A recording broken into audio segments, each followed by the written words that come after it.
Hello again, everyone, and welcome to another edition of Mixed Bag Radio. This is Pete Fornatale at the Gibson Baldwin Showroom in New York City, and today we're going to do something a little bit different. We're going to take a guided tour of some great American soul music with one of its greatest practitioners, Sam Moore. We'll be talking to Sam right after we listen to his first major hit with Dave Prater on Mixed Bag Radio. That's Sam and Dave on Mixed Bag Radio with Hold On, I'm Coming, a monster hit back in 1966. Sam, what are the ingredients that turned that song into such a big hit for you back then? I couldn't tell you, Pete. For the life of me, I couldn't tell you. No recipe? No. If there was such thing as a recipe, you would. I guess it's the way it was put together. Because when it was first put out, radio being radio in those days, you couldn't be that suggestive. You know, they didn't like that. Right. And it didn't come out, hold on, I'm coming. It just came out, I'm coming. And the FCC said, no. You can't do that. You had problems then getting airplay initially? Atlantic, I had problems at that time. So Tom Dowd, that was with Atlantic at the time, brought it back, brought the mix back down. Mm-hmm. And he said, you're going to have to do much better than this because they're not going to accept it like this. Because when you listen to the words, don't you ever feel bad, lean on me, that was not in there. It was, feel on me or something to that, when, times are bad, And we had to change the first verses we had to change. They had to change for us. Well, that's so interesting to me because now you perform it with a gospel choir. Yeah. I happen to be lucky enough to hear the version that you did recently at the charity concerts, the Christmas charity concerts, which we'll talk about later on. And one can certainly put it in that category of songs like Lean on Me, like Reach Out, absolutely, I'll Be There. Absolutely, absolutely. But it certainly captured an audience for it. That was the first really big hit. The biggest of the biggest at that time. We're going to take things back to the beginning and see if we can work our way forward. And in that vein, my first question to you is, what was the King of Hearts Club and why was it important to you? The King of Hearts Club. Wow, you're going back some, Peter. That was one of the first clubs where, before I got with Dave, I was hired as, through being a little liar and a dare, to take a chance of working in a club as an MC, a comic, and a singer, and MC to bring on the Wednesday night audience to, the crowds to sing, like to do it at American Idol and stuff like that. Mm-hmm. Now that you mention it, I remember that there's a story connected with your audition, isn't there? Yes. Yeah, it was like I said, it was a lie and a dare with, when you're trying to impress your buddies, and there was a sign in the window of the club, which at the time turned from a country club into a soul nightclub, in a predominantly white section of Miami. Which is where you were born and raised? Yes. Primarily raised. And I went in and I spoke to the guy, and he asked me what was my qualifications, and I told him. He said, "You ever did MC work?" Yes. And you know how to tell jokes? Yes. Where? And I told some lie on the beach, Fontainebleau. He said, "Oh, really? Okay. When can you come back?" "Whenever you want me." He said, "Tomorrow night."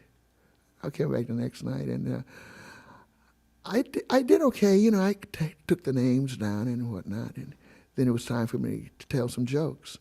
Well, the only joke I knew at the time was knock knock, and they're going, "Who's there?" And oh God, it was awful. And I only knew one song because you understand I come from a gospel background, Right. and I did Danny Boy, You Never Smile Again. It wasn't working too well, you know. And Jackie Wilson, at the time, after leaving the Dominoes, he had Rags to Riches, so I knew that. So I sang that. And then I told another, knock, knock, who's there?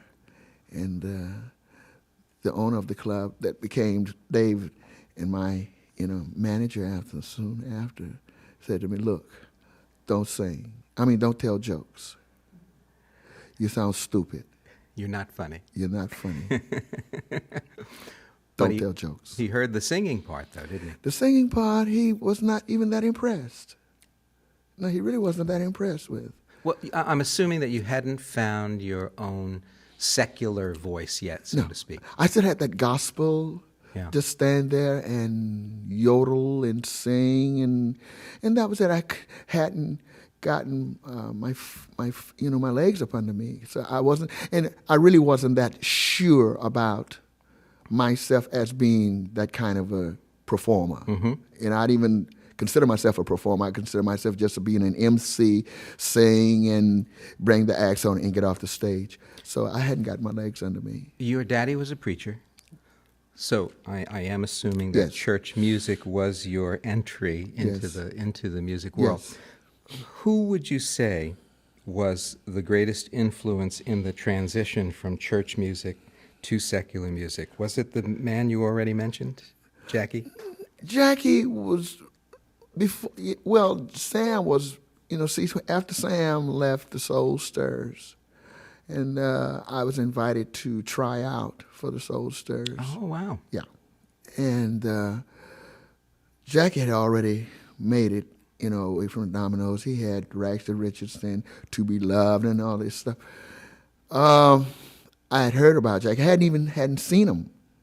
But Sam was the one. So when Sam left and I heard what Sam was doing and how he had tried to disguise his voice and doing wonderful, and when she turned into lovable, and I said, well, that's what I'm going to do that. But the influence was when I went to see Jackie, I saw this sign at this club at the Night Beat. And I went by and I saw that, and I said, my God, it's Jackie Wilson. You get a chance to hear this voice, hear this guy sing. Never seen him act, to perform. And I got a chance to, I'm in the neighborhood, so I can get in the club free. And I went in and I sat. And when this guy came out, the women were just screaming and yelling every move he made. Well, you would have thought I was a woman too, because I was screaming and jumping. Oh my God, look at him! Look, he's on the floor. And I said, that's what I want to do. I want to do that. I'm going to sing like. And the people are looking at me, and I think they kind of thought, this guy, he is kind of. We don't know. We kind of out to lunch on him. But. I soon after forgetting that I have a partner, I have a partner. I forgot all about that. But I became I watched this man. I watched every nuance that he ever did. And I watched and I learned everything, not the voice, because I knew I couldn't sing like that. The moves. I learned every move and could do them. I'm a young fella then, and I could do all the falls and the springs and because I was a fighter at one time too. So I became a professional on Jackie Wilson. And I went back and I was supposed to go out with the Soul Stirrers, as I told you. I didn't go out with the Soul Stirrers. Mr. Excitement was just one of his nicknames. Yeah, and he was exciting. Now, I understand that there's even a Jackie Wilson connection to your teaming up with Dave.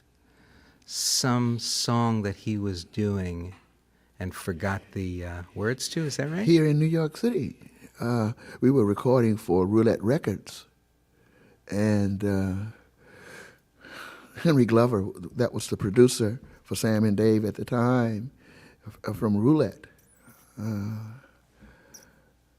We had finished doing, some songs and whatnot, and Jackie was there. He came into the studio because he had heard we were there. And he came by, and we went back to the hotel. He said, "Look, I got the song. We can get it down. I want you to sing the song." Jackie was not the one to say, "Would you like to sing?" "No, you're going to sing it. You're going to sing the song." What are you? And he ran it down to me. He sang it down. Played. He had a guy to play the guitar.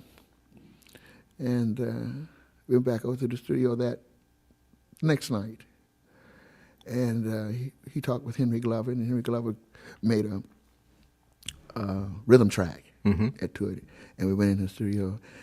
And Dave was having problems at that time because where Jackie had the key, where he was singing, it wasn't high, but it was too high for Dave, So he said, "Well, I want Sam to take the lead." So I turned around and started singing the lead. And he stayed in the studio, and when you listen to it, if you go back and if there's an old copy anywhere around, you'll hear Jackie in the background singing. He's doing that little. Oh, that's great. And it was really great, how it came out.